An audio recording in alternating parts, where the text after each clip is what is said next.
Hi everyone, how are you? This is Cameo Shamokin, and I am here with another flight video. So in this video, we'll be going over flights from Detroit, Michigan. So if you live in Detroit or the surrounding areas, this video is perfect for you. I will come out with a disclaimer.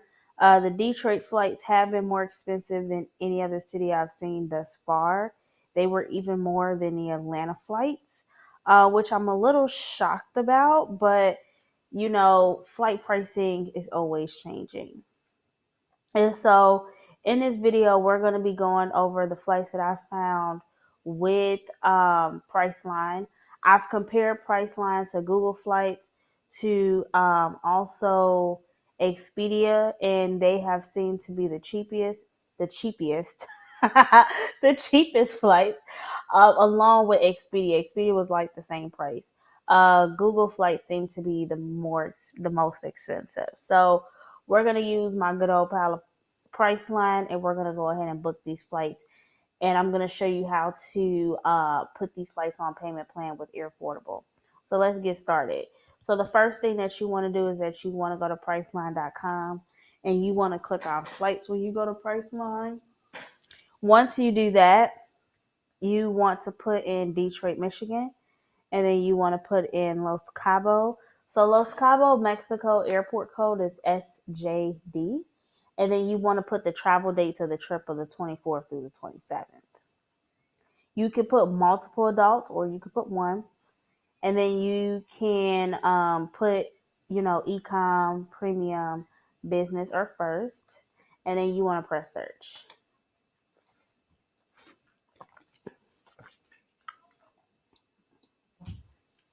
From here, what you want to do is let the flights upload.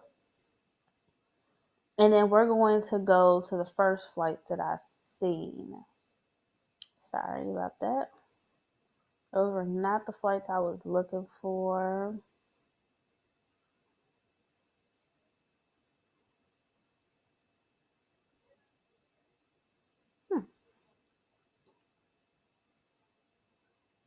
So I'm going to select this top flight because I had a chance to view this top flight and I really liked it.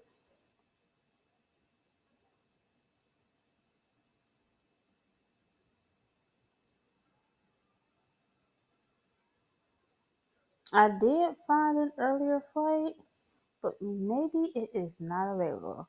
So we're going to compare flights. So we're going to go with this one.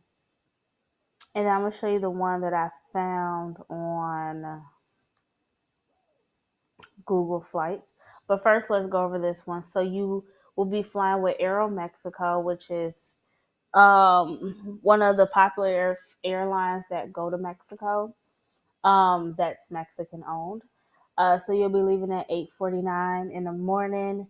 You have a 2 hour and 50-minute layover in Mexico City. You'll get to Cabos by 4:34 p.m. On your way back, you leave at 7:30 p.m., which is very late. You have a 10-hour layover in Mexico City, and then you get back to Detroit at 3:40 p.m. the next day.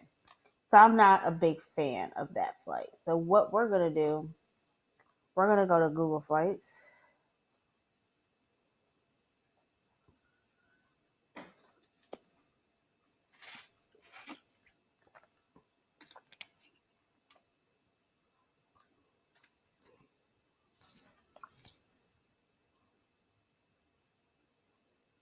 Okay. And we are going to put in Detroit. And then we're going to go to SJD, which is Cabo. And then we're going to put in these travel dates.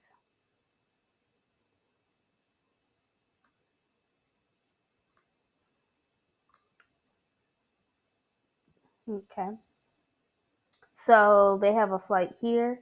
You leave at 6:40 a.m. You'll get to Los Cabos at 11:40, and you have a 1 hour and 19-minute layover in Houston Airport, and that's the George Bush Airport. Okay. On your way back, they have a 6 o'clock flight that gets you back at 4:03, and you have a 1 hour and 40-minute layover in Houston as well. So the thing I like about Google Flights versus booking it with Priceline is that if you want to track this flight, you could track this flight. And they will send you emails anytime you can find a good price and all that good stuff. So that's one thing that I really like about them. And then they will also let you know, like, is this a typical price? Is this kind of high? Is this kind of low? So they say pricing usually range from 580 to 1200. So you're like, okay, cool. And then they will let you know about your baggage fees for your entire trip, not just one way. A lot of airlines, they will trick you into thinking that you got to pay $30 one way when it's really, or they'll let you know that you have to pay $30 per bag, but what you don't know is that that's for a single leg of your flight. So that's for your either outbound or inbound flight. And the thing I like about Google is they let you know the estimated bag fees for your entire trip. So that's round trip how much you'll pay for your bags. So I like the fact that they do that. So you can always stop here and track your flights. You know what I'm saying? You can send them to you, whatever the case may be. But if you say, you know what, I just want to put these on a payment plan because I have been procrastinating enough and I want to start getting that done. So what you can do here is you go to those three dots, you go to print. And instead of printing, you're going to save this as a PDF. And I'm just going to put Detroit Wick. Okay, so now that we found the flights that we want, the next thing we need to do is go to Airfordable. So we are going to put in the dates of the trip, which is October 24th through October 27th. And the price of these flights are, oh, okay, they're $820 flat. And then you have the option between paying every 2 weeks, 3 weeks, or 4. I'm gonna go with every 4 weeks. And then they will give you the travel dates that you put in, how much you will pay today, the service cost, if you have any available credit goes there, total cost up front, and then they'll let you know what your installment payments are and then what days you're going to make those payments. So we're going to say, great, let's book this. So the first thing they're going to ask you is, where'd you find it? We found it on Google Flights. And then we're going to upload this flight information.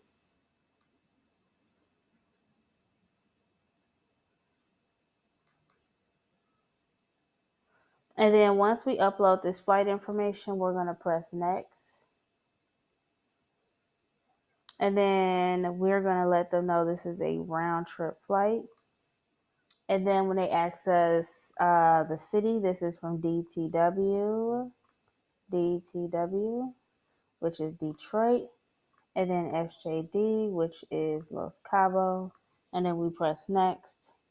And then the travel dates, October 24th, coming back on the 27th, and we press next. And then they're going to ask you for that cost, and it's $820. And then you can pay every 2, 3, or 4 weeks.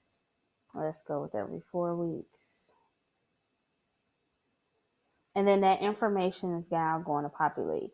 So they have your flight from Detroit to Cabo from the 24th through the 27th. They let you know how much you pay now.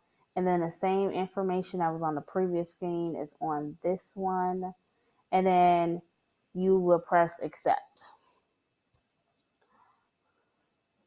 And then from here, they'll let you know you got to put your first, middle, last name, gender, date of birth, seating arrangements. And then what you want to do is put your card information in. So once you put your card information in, you press confirm. They'll send you a confirmation email as well as other emails to remind you about your payment. And then you'll be pretty much good to go from there. So if you guys have any questions, comment below or reply this email. Thank you so much for watching, And hopefully I'll see you in the next one. Later.